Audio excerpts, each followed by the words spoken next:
ai e koe ni. Whai ha tau whai lotu e whia koe ni.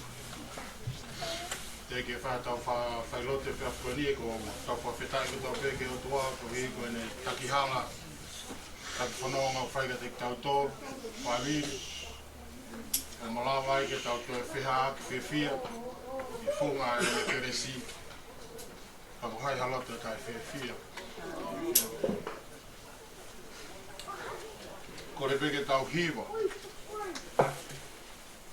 Ia, ko sāme te tau hiwa ai, sāme ngā maheni koe e whāmiri. Sāme te au taha whitu, ko me besi ula kipa mono wā. Whaamu ke hua mai, ka tau hiwa ai. Tau hiwa, tau ki mui, tau toi hiwa. Ka ke whakalarau roto ki ai. Ka mata ki ai, tau whiohi ka mo tau otua i he whiawhi koe.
Mafi ko poe whauniteni o e mo'ui ko poe kamataanga pe moe ngataanga o e mea katoa pē ko poe arifa pe moe o meka e whiawhi koe ni ku whia ho maulau maari e mau whatataha mai ki he wheitu koen Wheitu ko anga maheni ke whakahifo pe mea ia e wholofola e a Fiona. Koe uhi, koe apitanga mamahi. Popo uri a Wesi Okalani. Lota whae o e whamiri. Ka mau whawhetai pe o tua he koe ui a Fiona. Ui kai ko ha whiri ha tangata.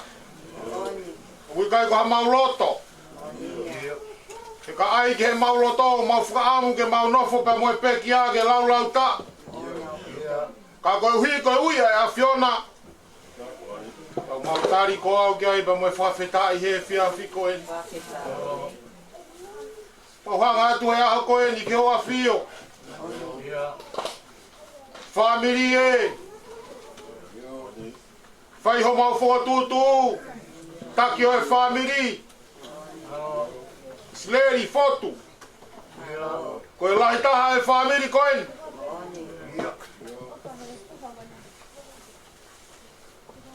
Whiri. Ke u kau he lau. Whai lotu. O e whiawhi koe. Pe koe tatau pe moe haa e whia. Tau ene ua mo fulu maa wha. Mau hoa ke family koe. Whakawhetai hoku lau maani e. Whakawhetai ke a Fiona. Pea mau tuu i ho ao e o tua. Koe te mau lau hamea. Koe tangata peki mau tolu. Koe kakai ku alu pe mo foki pe mea Fiona. Kakai pangata i ho ao. Kakai tangata ki ho folfola. Kakai whaianga hala ki a te koe. Kai whakawhetai koe whiawhi koe ni. Mau hao po tangutu holalo wa e. Whai atoi e hube mo lotu ki ho a whio. E mau whi mau e whamore more a Fiona ka teki mau tolu he whiawhi koe. Whakamalo at ko ho wha. Nā ke tukuanga e langi pe mono masani. Whoki mai ke mamani koe ni. Pea ke hake pe ai pa mo mawanga halaki kolosi kare ware. Tau mau whakawhetai si su, apa ngofu ai ke mau hu ai ki ho a whio. Pea ku mau ilo pe whamoa ni ho mau lotao kui kai mo hatoa tua ke tau pe mo koe. Ko koe tui o ngahi tui. Ko si hova sa pauti. Ela elo ha e a Fiona. Mau whakaapapau kia te koe. Whenga maria ku mau he whiawhi koe. Tuku peo tua ke tua pe mau mau i koe tangata koe mea vai. Tuku ho folfola. Ke hoko ia koe whakanonga pa moe whawhia maria ke family. Ki e whahu. Ke ulumotua. Ki e hoa ki a manu. Pane pasa pa moe toenga e whanau. Ka pehe whoki ke ngahi konga. Ke hoi family. Au sia mau whanau pea mau whakawhetai ai ki hoa whio. Momo ia te folfola. Amana ke wawahe he whiawhi koe ni. Tuku eiki ka sea pea pure peho lau maari e maononi. Pupu, ho mau poto whakai tangata, koe kere mutu ki matolu i ho ao. Kai tuku e a Fiona, ke ngā ue peho lau maari e maononi. Koe haa hawhe kau. Koe haa hawhe whakalotolahi. Tuku e toke mau ka whoki pea me whaitu koe ni e pō koe ni. O kuiai ha mea mau whoki. Pea mo ia pe me folfola. Ai a Fiona. Kau ape mo ki mau tolu. Ye lotu vai nuk hake atu. Koe lotu e moe hu mau whai. E wafa peo Sisu Christ ai na kia koi mai kia teki mau tolu ka mau ka lotu pe ke mau pehe.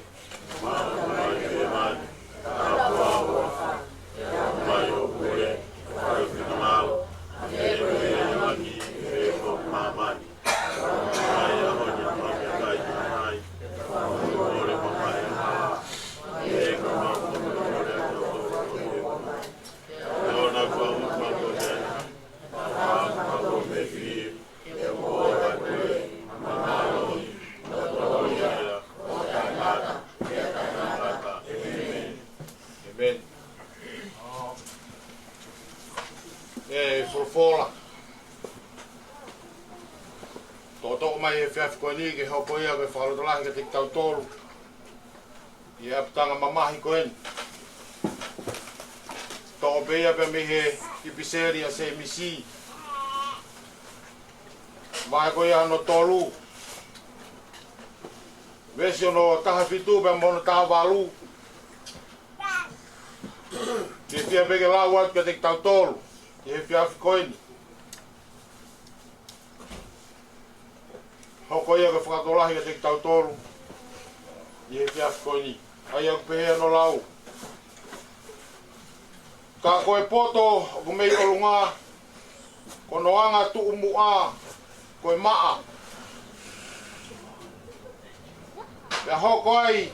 mo e mene merino, mo ne anga whakaatui o taka whakaore ore, o mohu mana wa ofa, pea fuhi ai fualerei, o kui kai momore o lunga, pea ko eni, ko e fua o maoni ko hono tō o ku whai e merino. E kina tolu o ku whakatupu merino. Kau ki whoki si ki a se misi pe wahe urua ki o ku iai e kongarea koen. Ko au se misi ko tamayo eiki ai o tua mo eiki ko sisu ka ai si ko e ku tohi ke matakari hango fulu maua o ku nofo mo vete o fatu de sonia ke fia ulau mari e ta wahe ai no ta fe ina se aki ai i he fia fiko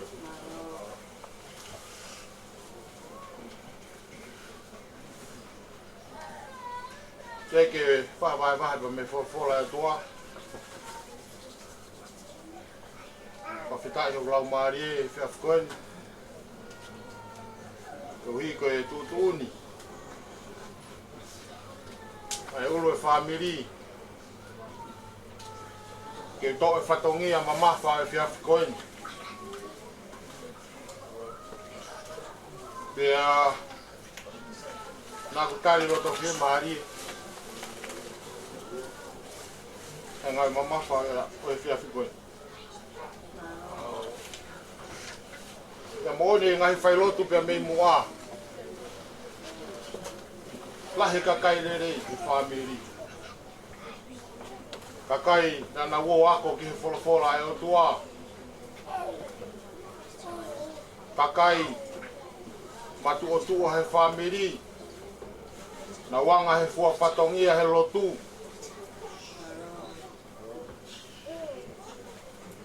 eu fehu i pe ki au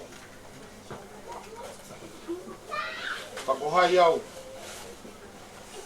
ke tu atu pe mo loto nga ke fai hava ba ka mo ki mo tolu tau kei he fola kai tu ko baka ka fai ha kakau ko fola ai o tu ai ko fu mo na glolot pea o fu malo lahi ai o hi ko e patongia o mi pe mo pa mo ki family ke maulave ai ia tanga mama ko more ai tamai ta me family more ai toko ua ai kaukete ai tuonga ane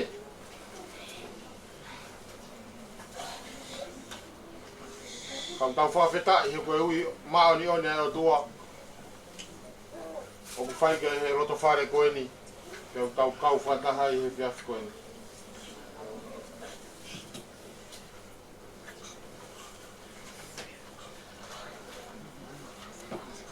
te ke whai vai ko whaam ke whaha ki manatu meri ka koe konga pe ia o vai o whiawhi koe ni ko hungi koe tamai koe ni ko ai sea fot na ku lama mai ki Nusilani he tahiwa ni ma wahiwa a kosi tahiwa ni ma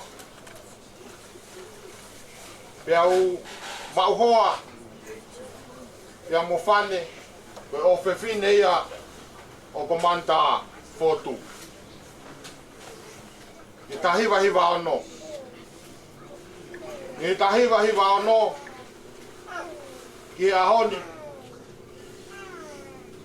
ko ke no fomari le rei pe ya mofane fotu boia o fefine o mata.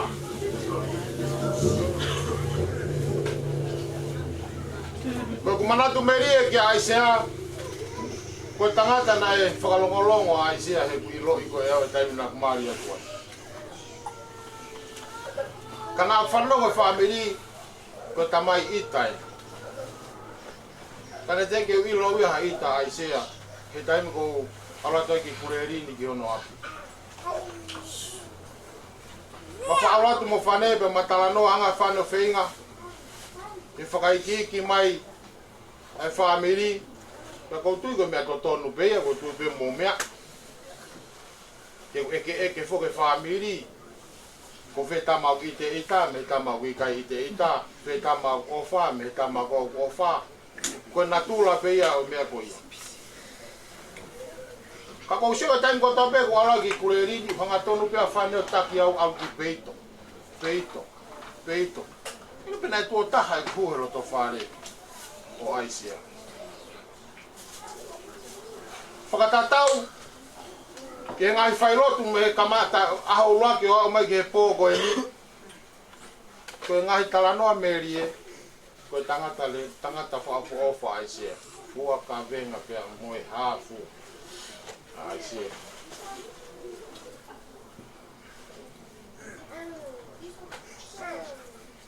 Wholofola e o aho ni, o mai koe ni. Whai holo ha whenga ko haha wholofola whenga ke whehoanaki mo ulunganga tangata koe ni. Mo anga ene tō o ngā, anga ene whakawhotunga ki he whamiri. Vesi koe nā kulau atu mea se misi vai au luaki. Ko au se misi ko tamai o eki, ai o tua.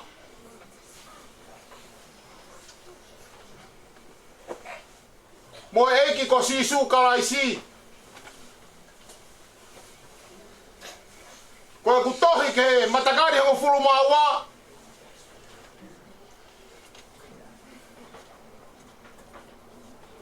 O ku nau nofo mo vete.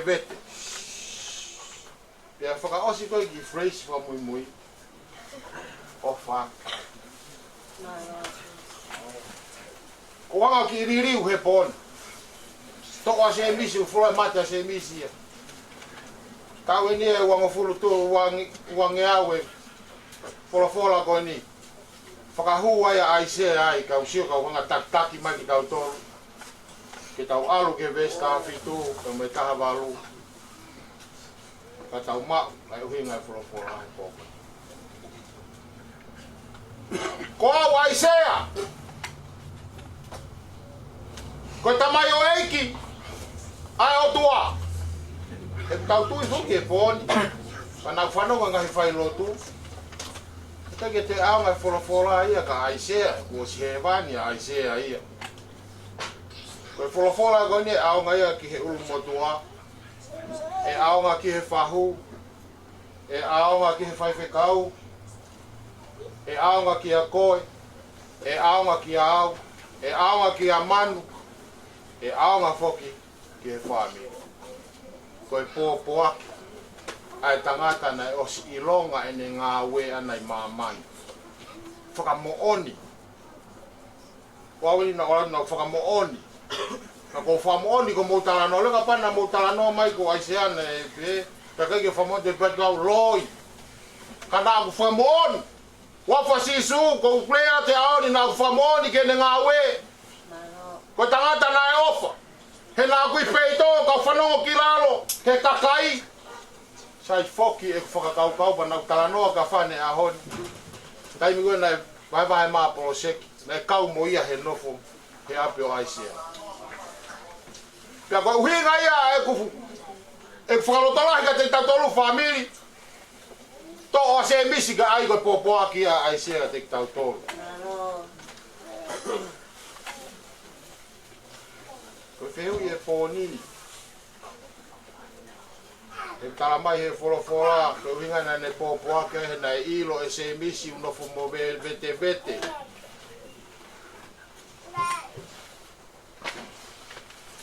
E matakale hongo fulu maa wā. Tau hau koe ni, ngai matakari ke. E te au ka pongpongi e te toko lahi mai. E te au ke aho ko, au ke taimi ko se besi, ko owa matakaria hongo furu maa wā. Po poa ki mai tangata e o tua.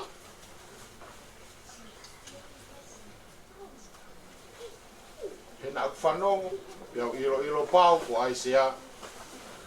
E ofa e whamiri. Tangata na e ofa whamiri. Ofa tō whiwhini. Ofa tō koua. Ka newa lahi aisi lahi. Kia lahi aisea. Aia te pe poni, panga maari e. He nai maalohi pa he mamu mata. Pako uhinga u tau ihene e pōko e ni. Tonu e taki. Ka nai vai e he ma. Te tau hange koe waka puna wawau. Te tau alu koe waka puna e wawa. Wane vai koe kapakau koe matau. Alu waka he ma e se. Waka puna e wawa, teke mo ilo moto ki ai.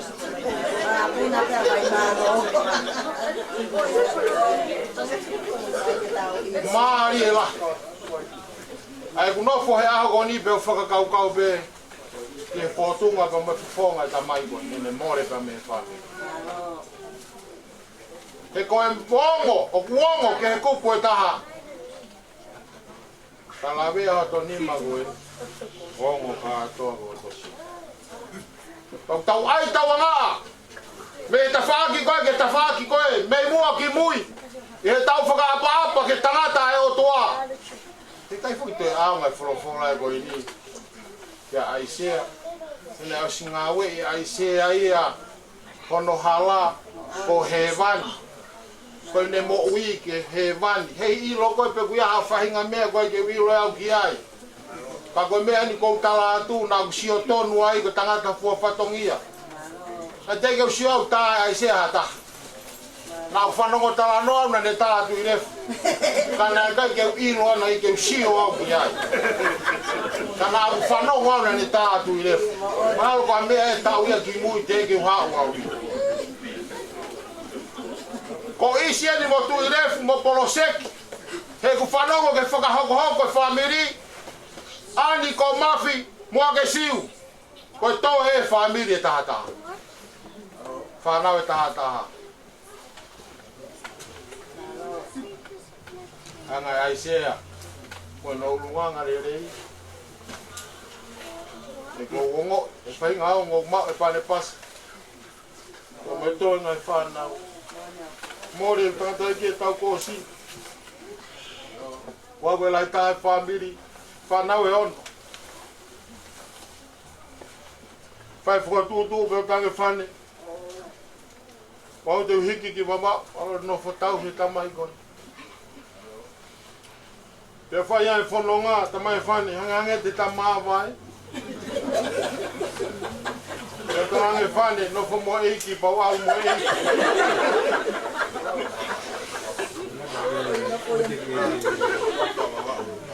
Tamai eia. Ka pau ko haru ki hapai upsai. Ko au ki wawau. Ko staratu preau ka koe pate ta maamai. Te whai e whanonga. Ko tonga kui uta. Whoki mai whaingata aia tangata e kipe a hiki ai pe. Kanai kai ke hawhenga maaki tere ma. Ano sino. Ka ko hinga tala noa ki ai. Koe taimi ai o tua. Koe pau. Famili. E whiawhi koen. Oko pōpoa ki mai a aise e tik tau tōru. Isi lahi ko koe ulo e famili. Taimi lahi mo vete nofo e famili. Ko tui ku ke whakamooni ke ta whakamooni whakata. Iho tala tūtū ni uheu. Ai ni, pia kalo e ni. Pea kai ke tau fufuha mea, he kua whio mai o tu au tau maa lotu ki ai. Ke tek tau tōru. Ka koe pōpoa ki a aisea. O whaat, toki ki api pake lau e tohi se visi whai ulaki besi ulaki.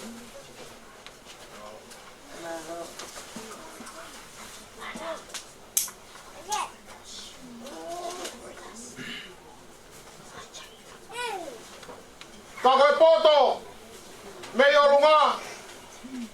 Kono anga tu mua ko ma. Kagu fie maulahi. Ulu motu. Famili. Taka uhinga na ne mauai iPhone 1. Ke mau ke ma. Ke mau hatakia aku ma. So ke folfola tua kai te ufi. Isireli. Ai foku mahingoa tatau ka motua. Ke nai mana tua isi ke taimi na kala toi ko ke alorea ko ke mari ko mo fane. Na ko alu ki kulerin na heka taxi so age bibire kofa ya fane. Ko alu taxi sala mai la mai mahu ko tanga te heka ki kulerin. Kakame more mo uye tamama mau. Kai ke toka ngakia. Kai ke lo ko jogo sinalo ya isi.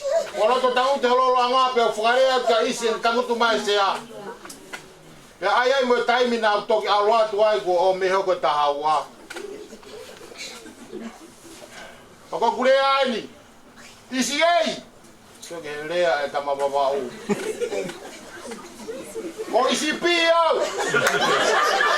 Nga ko ke o pia ko singalo ya isi. Ko se ke kai pe ke to ngalo ya. Sio ko mana to. Ore ato na isi pika isi ei.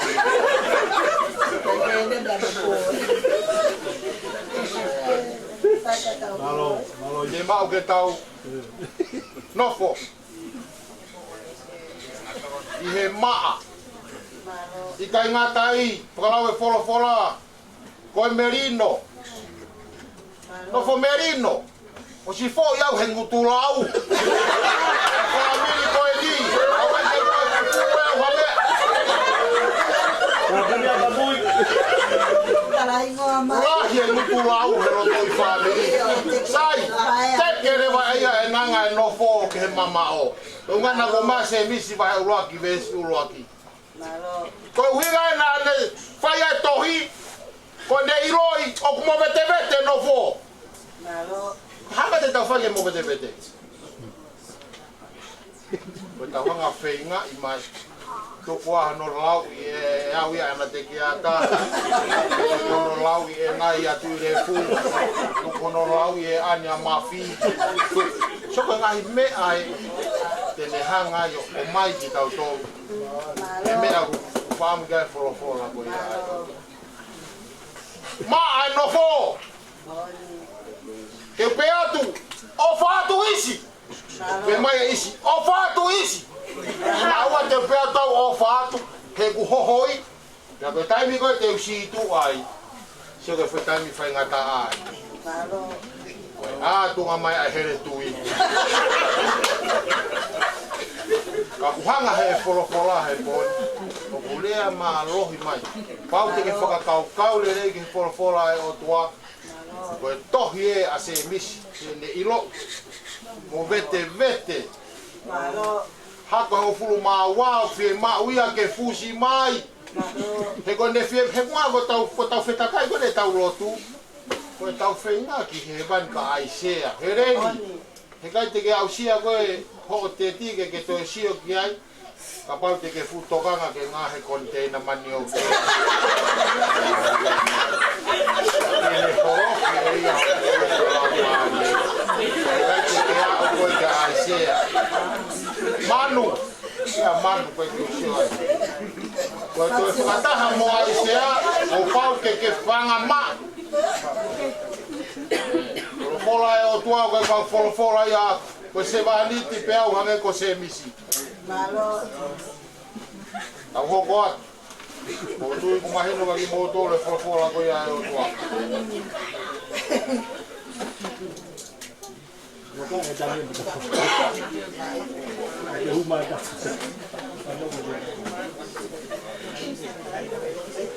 Famili. Ofa mai o tua la dita o toa. Ofa mai o tua silahi ka te koe. Ko ilo ke whi mao e o tua ko i ko take family.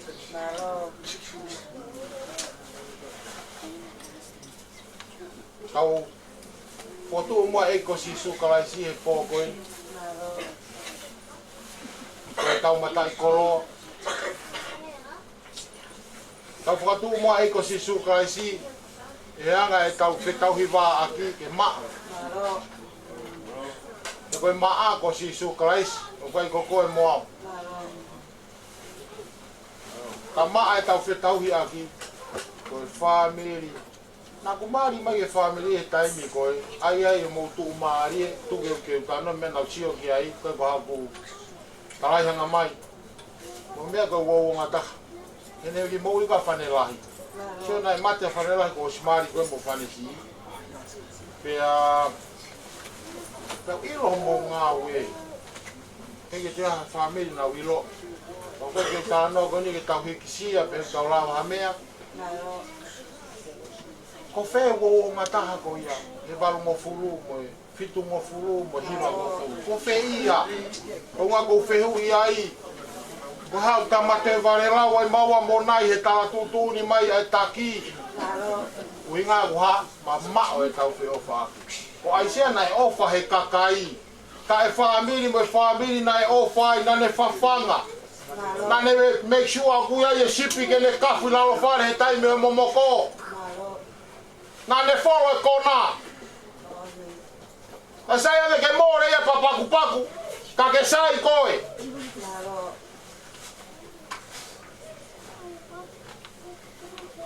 Iaha ai sea. O rea whoke ai whailoto ne pō iaha se o sifa. Ko whehu I he pōni. Iaha ai sea. Tene hanga o. Ke aho ho mārolo hange ko au pia taranoa. Ko tangata au nā kuha, ko tangata au nā kuha. Ka kai whoke tau maa mea ko iaha mama o e iki. He tau mo ue wā tau tolu. O ko lea ofa. O hange ko mo taranoa mo kua usia mo mea nā kusio ai. Mea whai ngata. Ofa e tangata te ke ofa pe taimini. Ko ho o laka hala pe. Ko o sio e ko ho o totongi. So ko ofa e tangata. Ofa e o tuau tatau ai pe ia. Kau talamai he wholofolau tatau he ana fia honi pai pe e pe o tangata. He kato e liriu e ne ofa ana. Te ofa pe ana te gata uiu ne mai se niti. Aho pe ne kai ke o maha se niti. Te ulau I koe. Aho pe kai ke hanga ani maha konga mea kai ke ukai. Te ulau I ani. So ko ofa ia e tangata. Pa ko mea ai au tau tongo fuai. Ko mea tene whai whakamove te vete whamiri. He ko mai e mea I tuwao o whenga ke nusi whakataha mo e mea I loto. Ka koe uhinga ia kutuutuni mai e se misi he wholofola. Ofa atu ko ngā koe ha. Ne I lo I mo vete vete. Ewa me te tau fixia ke mo vete vete ko ia he pōkoe. Whai ngō fua. Mai ngō fua koe ke whangata. Ko o tari ko au. Ko o whakatō ki lau. Toi ririu ho o wha. Nā kufurahe o wha tu usia tu ha o wha ai peha koe o wha I taha peua. Pea kou tui. E ola le rei e tau ngā ue kou. He kai koe ngā taene e tau whakataha mai ki he te unga uru. Nā mua pong pongi. Nea ngō koe ke tau iro tau kai foi tau whie mate. He ka pau te taranga whane, ke ngoi te mate au. E ta mai whane I kai koe ke whie mate, ke mate au teu, soko tangatai. Au loe ui mai a eiki. He whanongo ki ho mou talanoa, he hau whuka humario. Kau he nofo koe whakaholoholo mou ia aisea. Pene talanoa mai api e fo I kātoa e fo I story. E reanga e nesio ka aisea mo ha mate le rei aisea. Ui le rei a tuana ne tari ko au pia alu. Koe tau talanoa tau tolu koe ni koe sino pe tapu mo ia whetu e pai. Si toka atu he. Koe ngā koe whanua kere kere. Koe whehu I nā ke to'o ha mea me iai. Nā ke to'o ha mea. Pe te toa ngeau nau toki hau ia koe ne tau ho tupu hage mo ke mui mui a aisea mo nofo mo aisea, whiohi mo aisea, na e toa hale rei. Whaamu mai ai pisleri a se misi. Famiri.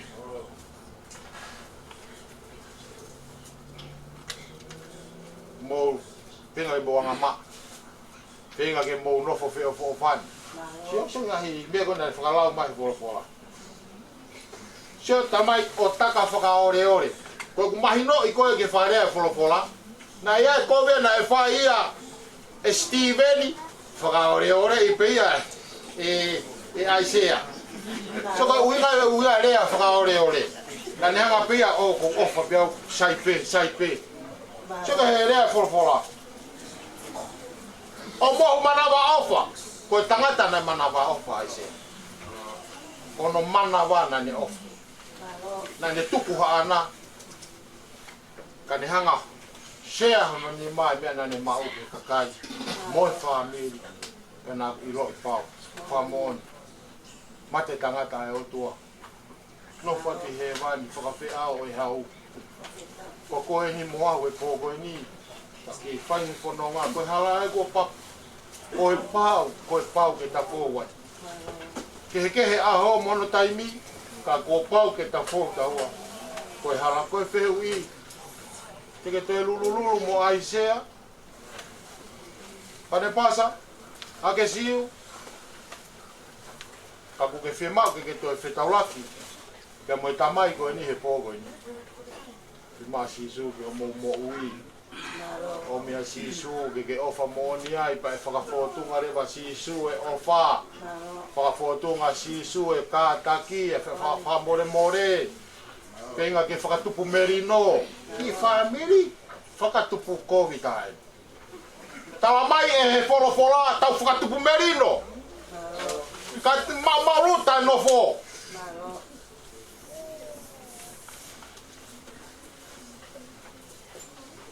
Tawange ka mo to maf.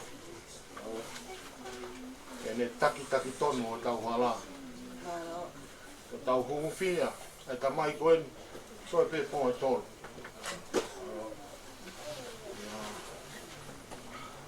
Alo tangata no fo ke whare kere, ko alo lau maari e ia. Kau atu he ta alo, whakawheta I. Koe pōpua ki Aisea, ofa atu whamiri. Tu refu ko ofa atu. Isilahi maloi po whatongia. I love you.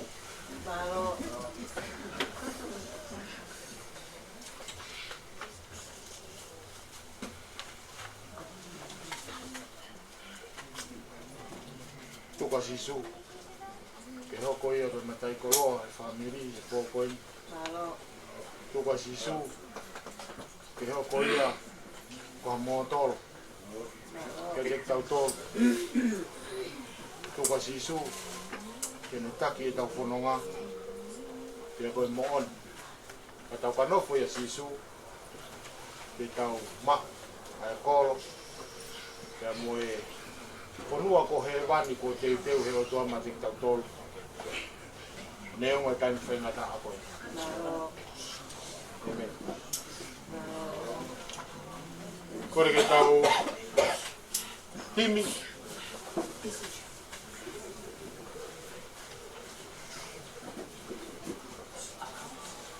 Io, voi koe hiwane ta mai pepine. Pataki ka pau e lawa pa hoko mai e tani. Viva.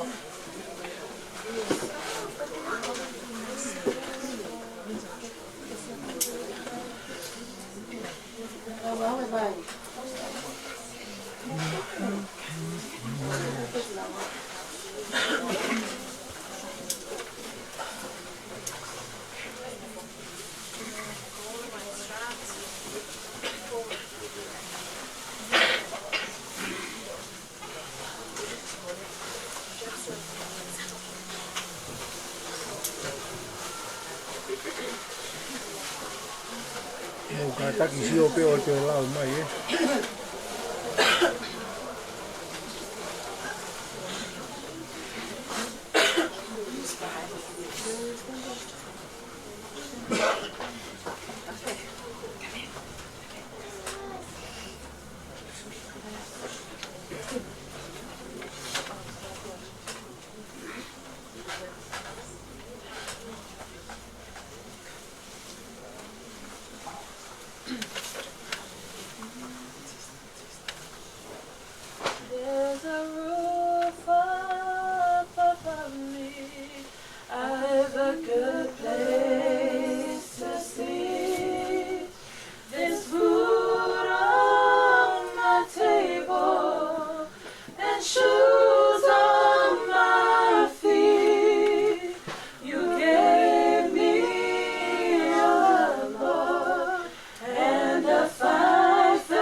malo.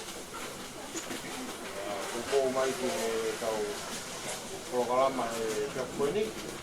Ore kupo whangamari e koe nei ke tau himitu. Isa tau himi, o se tau himi, ko kore ke tari mai tau lotu kotoa.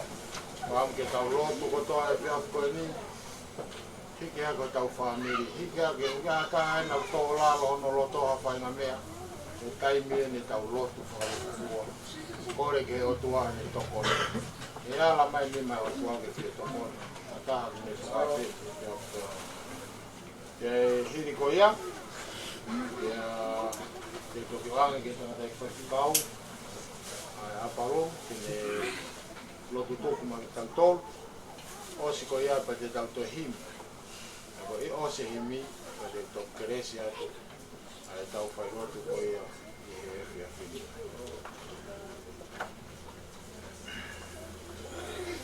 O whahimi te tau to hiwa ai ko e nimange au. Whango furu maa ni maa himi. Karisistiane, oua. Oua e lotosi. Neongo homo ua, fuku mamahini. Tauhi holoto lahi. Tuko o irifia, ke sātai pia sātai, te kiriwai.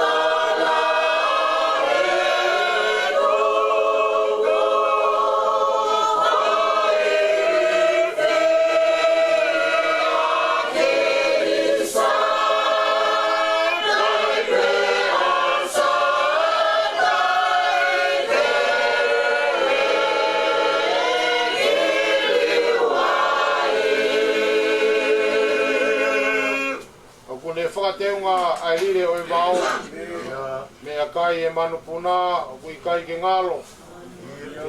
Inasi e tuwha, ai lango mo he. Ka e ua noa ki taua, si ene whangapere.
Neo pe mau, tau he ngau e anga, mate e whangamanu, more me whalala anga, ko au te ulotolahi, ko au te urifia, kei sātai pea sātai, te kiririwa ia.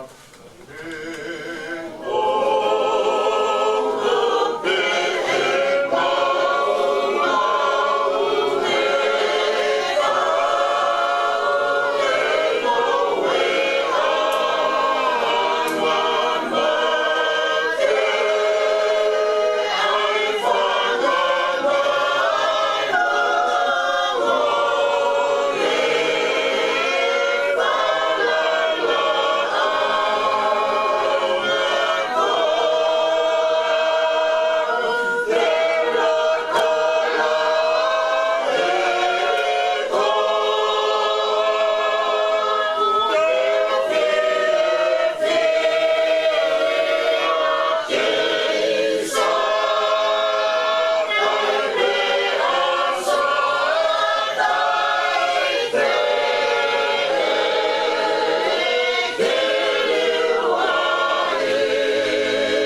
Terima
kasih.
puha. Ai tāpuha. Tāpuha I pēa si hova sāpau. Kei anu. Funga mamani o mau whetangu tu I ai. I langi. Boto. Hange koe wholofola o e whiawhi koeni. Ia moi whai mea whakaofo ai a Fiona I o maulotolotonga. Leo ngō ku Silong. Ai ea moko. Koe hala puopua bea moi sopu o tāu wha. Whakaana ua mai he whare lotu whakamanatu. Tau te au ni manoa e hake lotu whakaristiane I tonga. Ia umi noa e whanga ko alofaki e lotu. Ka koe whakaofo I a ho awhio. O ku tae mauea, ho whakotutu maa oni. Ia moe tataki u ke whai bea mai mau whanonga u whai taimi. Mau kau whakataha bea moe ngahi mauanga ke lesi.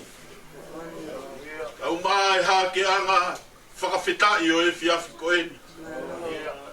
Kei tuku koloria bea moe whakawhetai atu e o tua mafi. Mau lawe monu he tāpuaki. O e mafi o e a Fiona. Pene o ngōku piki umai loto whare o e whamiri.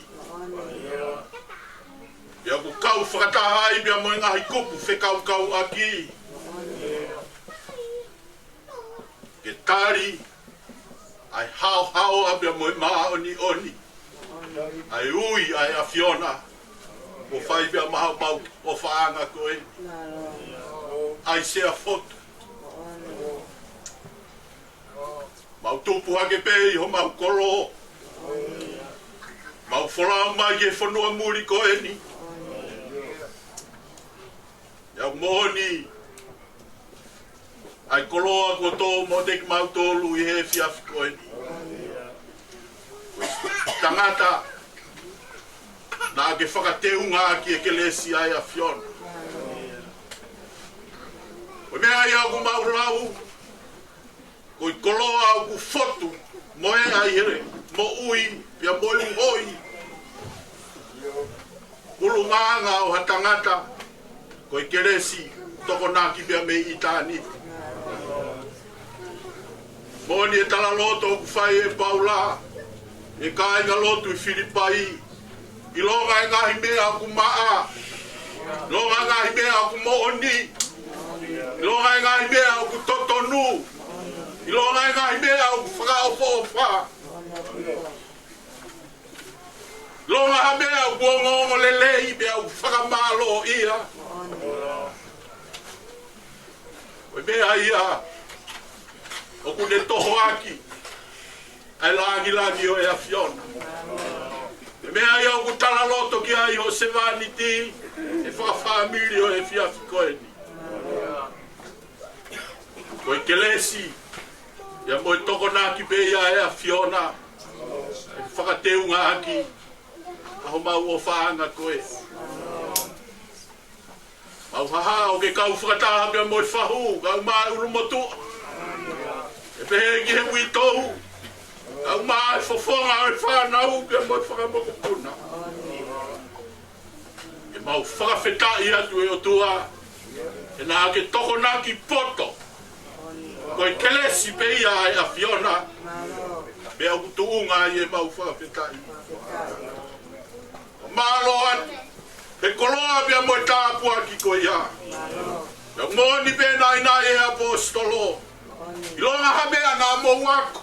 Pane pas, Heleni, ake siu, kau maa toenga o e whanau. Longa mea na mo wako, na mo mamatai. Koe mea ia ke mou tokanga o whai. Ia koe o tua, uhana I nonga. E ne toki kau pia moki mou tonu. E tua koe maulotu pe ia. E funga o e mau whakawhetai pe mo tu koloria. Na ia i pe koloa pe mo manu. E me he fofonga o ai se fotu. Na ke hunuki ho mauloto mo maulau maari e. Ia koe tāpua ki a ho ofa. Whakawhetai atu. E mea hono kotoa pe. O e maulotu pe mo mau unu o kuwhai atu. E ke tāpua ki na mai. E witou ka umaha e whanau. Whakateu ngā ki nau tolu e kelesi ka tau pe koia. Tuku ke mau koloa i ai. E nau mau nonga pe ai. Nau mau iwi ai. Tuku lau mea. Koe toko nā ki pia me i tāni tina. E i whai tāpu ki na mai ulmotua ka umaha e whahu. Toi ngai whamiri mauronu. Kaunga piki uma mo fie kaunga mamahi. Koe mea ia utala i ho langi langi. Kāpu ki na mai. Whakaulo mai ho mama. Toka mai ho alofa. Tuku ke fotu ho koloria. E whekaukau aki o ku mau whai. Ke tala i langi o ea Fiona. Whakawhitai atu e mau koloa au e whiawhiko e ni mea moho mau wholofola. O pehe tofu pe. Ai poto o ku omi bea me i kāni di. O ku mau rawa, kai ngata pe u mau toho aki. A maamani ki a te koe sisu. Ka o ku mau rawa i o langa ki mau tolu. O hange ko ia nā ke wholofola aki. Hange ha langa hafunga maka. E ngahi kelesi katau pe ko ia. E ki hanga i fufonga mai ke ngai lotu kotoa pe haki atu. O hanga atu koe hui, koe toe ngai whanonga ngai wike. O ngahi whatongia, o e whamiri, pia mo siasi. Na uange, e toho aki kotoa atu pe, pia maho langi langi. Ka ke hifo aki ai, ha mau tāfu aki moa monu. Koe hui, koe toe ngai piriki mi o mau whai pia mei taimi. Wena o tamai o e ki, e mo hik whei lau whawhitai o e whiafi koe. Mau whamalo atu e koloa. O ke hifo aki he ne mo ui. Tai Maria e loto whare o e whamiri. Whai tāpu ki na mai e. Au mai hoa bea mo e whamiri. Tu ke tupure ki na ai be. Ai le lei ai a Fiona i hona o loto ngā. Anga i fofonga mai a whakakakato ha mau tōnou nou. E kei o ai be a langi langi bea mo e Gloria. Mua, ka mau mui atu. Mau kore ko toa be wafa o alogo si Isu Klaisi. Ako mau whakamo ui. Amen. E whakolahewi te tau te hiwa whaosi ai. E whiaf koe ni. Whangeau mahiwa o himi. Whanoa hiwa. Si Isu koe makatu whakamalu ki au. O hela he hala. Moe potu la. Koe futoa whaeni i kaiha kaulerei. Koe koto makamaka. I kai ha malolo anga.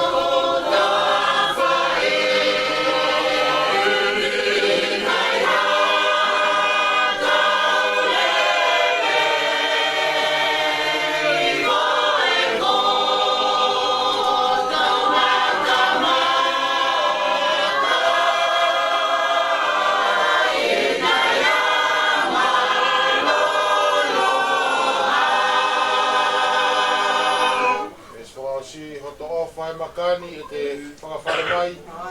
Te au malu ai he la a, moeana, angi ai a wha. Te au winu i he vai, o tawhi hifo ai. Sisu e ke unofo mau, e malu pe a au. O whare makani. E me whakawhare mai.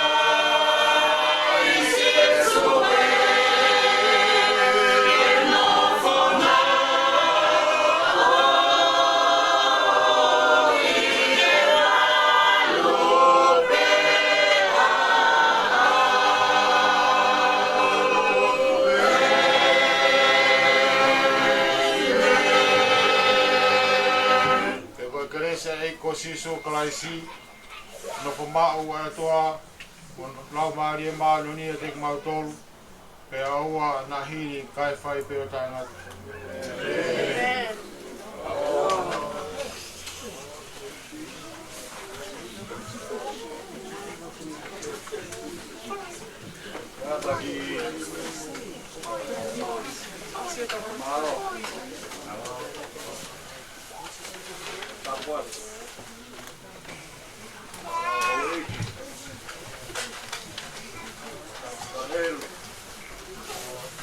Arifa.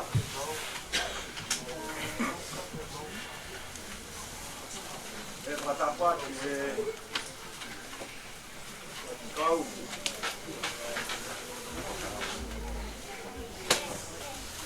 Tapati e tou, mas whanau whaia. E toki e otaha. Veri halalope. Tataku halau maari e tau apsia mamahi katuloa whaiaki whamaro whamaro lahe atu isueri halalope loa me hua e to whare o family e poi o pia lahe e isueri halalope koroa ku hanga huai he poni o tāna ki kātoa me me kamatanga tau whailo tu me ku e tō ha me ako naki nai kai e de pō e te irika i tō pou me kuiai hakau sio sipa whamiri mana atu tō o whai koe whakahoka area e pō ika e kia taha pere e pōni ku me tō o eke mai me kuia hakau aisea o hange koe taaro o what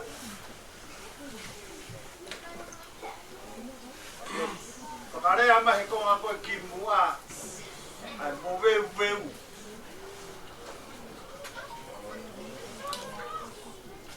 o whamalo ka te koe sirenu patokanga ki whai te whaami.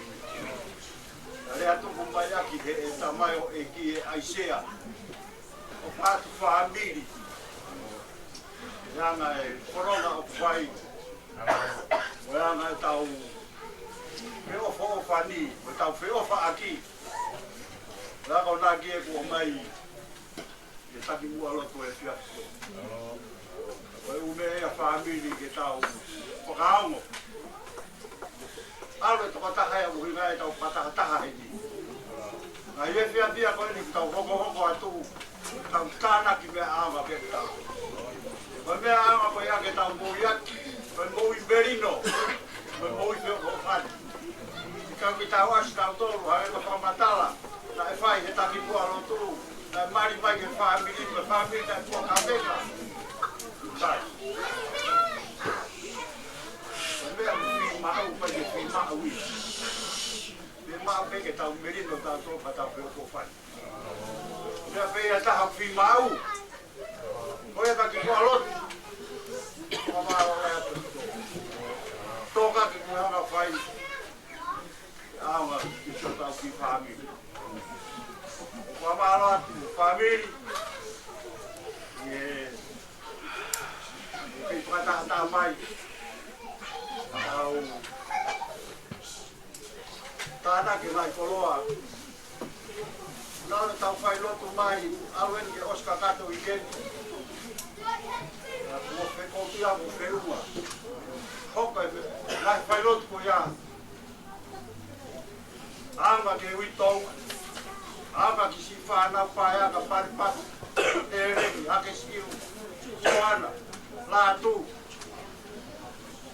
Ve ki a kolai tua mo feu mai sao mai koi a kiri halalope o maro la ke ko e toka ki ke fai ko koi a ko tolo a family maswai.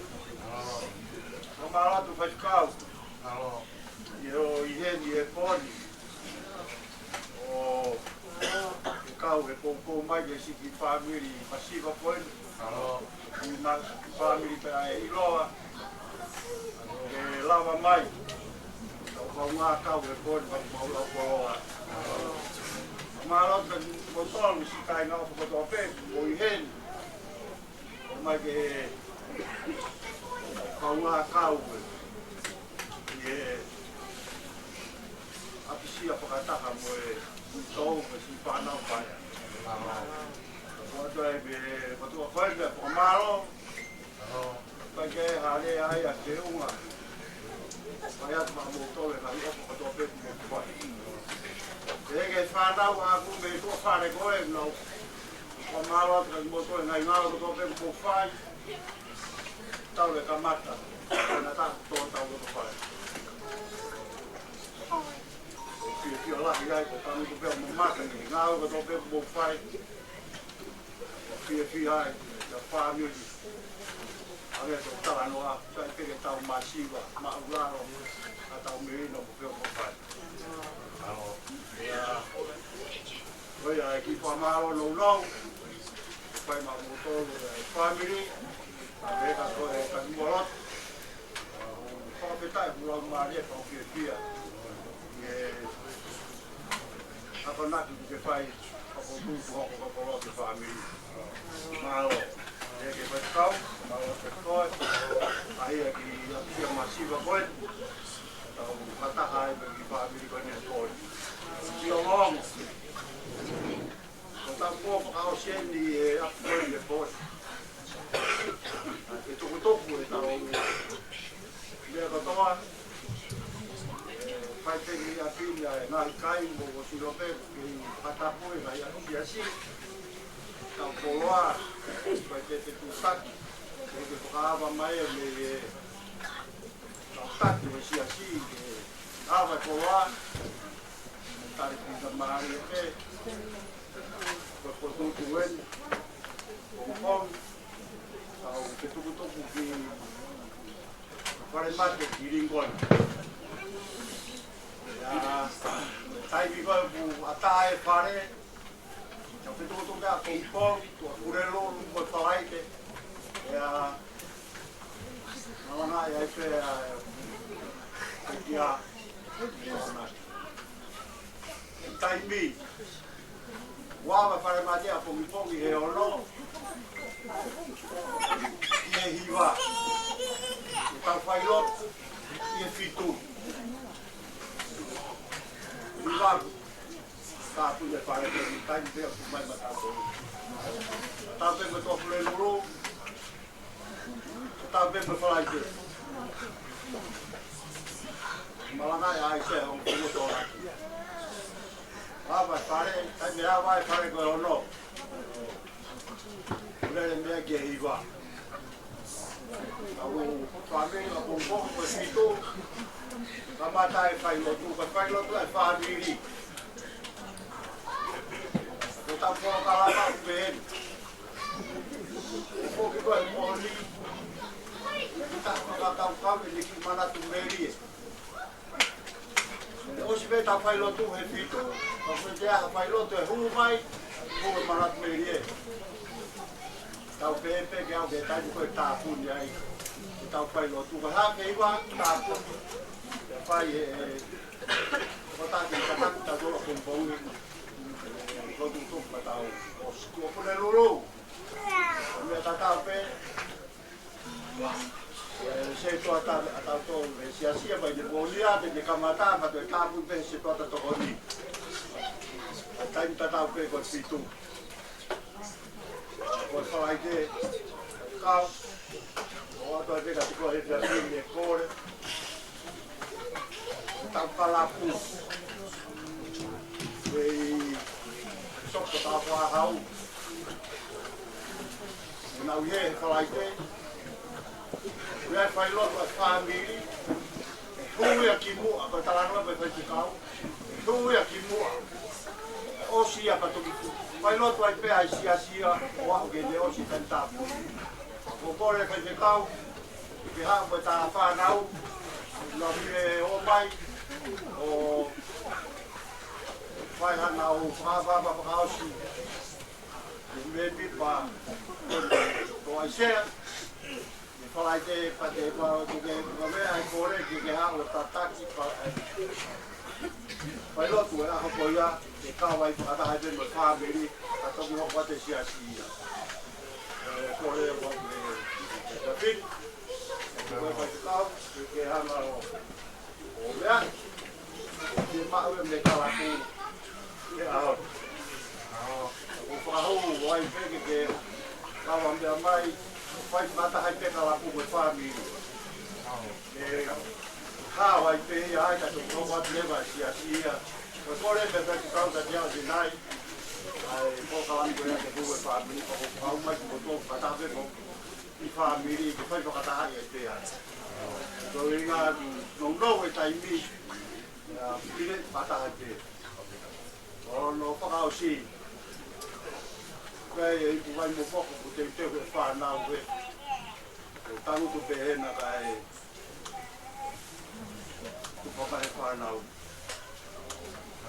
ya no ke kwai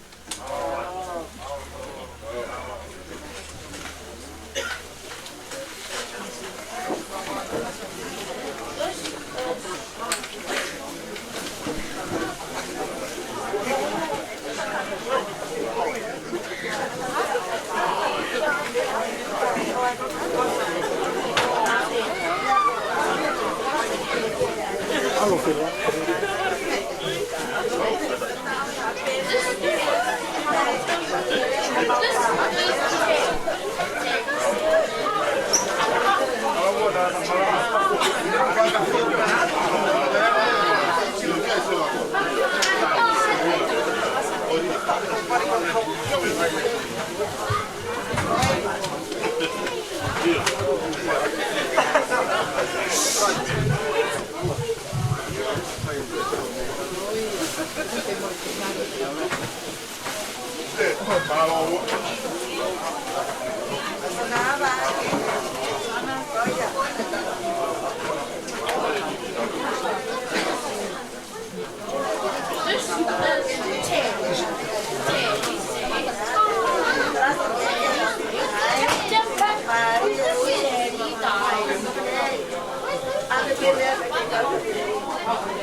Ala, 6.000,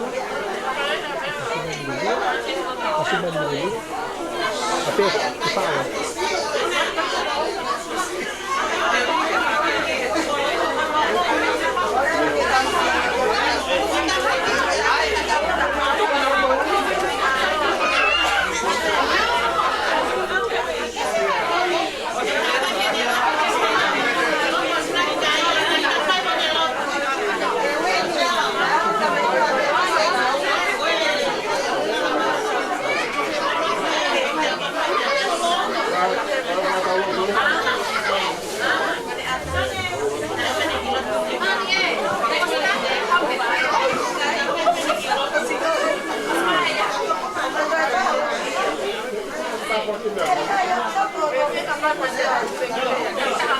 Guys, this is tasty. Guys,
so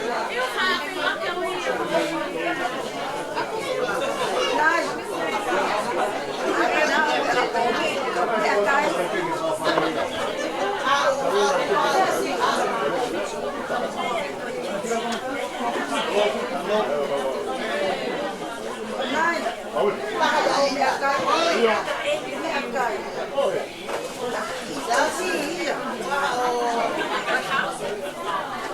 fai tamu o tolu e tanto sia bongbongi e fai lo tu e. O fai tamu o tolu, tanto sia bongbongi e fitu fare mate o fai tamu o famiglia. Kare ka te atu e toimu o wahe o se puta sia.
Isi, sige toko lahi ho kausio toko fitungi au.